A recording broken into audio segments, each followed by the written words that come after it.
धली हनी छाती में सहत के गाल लाल कोई दिहला दांत से कहत के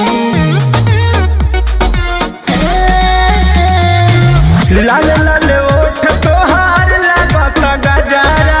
अच्छा में लगा के रानी चलो तू गजरा। तो का दिक्कत बा रिक्स ऊपर हल्का मार कट में जान लीजिए। अरे बांध लो हो नीचे वाला में काला धागा बांध लीजिए। हो नीचे वाला में काला धागा बांध लीजिए।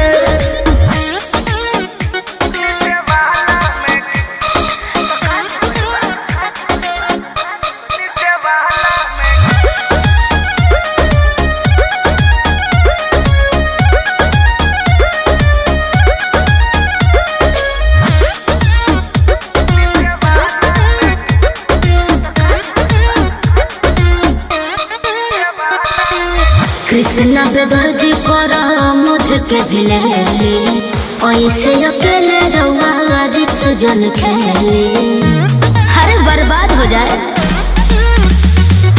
सोनू अशोक औरी शनिवार फेर में तो पर दी तो करे जा तेरा वनुआ नेर में। सही कहतन जाई तो आप मान लीजिए प्लीज। हो नीचे वाला में काला धागा बांध लीजिए। हो नीचे वाला में काला धागा बांध लीजिए।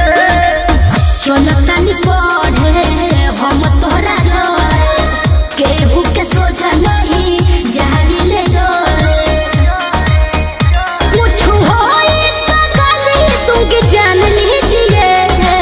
अच्छा ये बात है। हो नीचे वाला में काला धागा बांध लीजिए। हो नीचे वाला में काला धागा बांध लीजिए।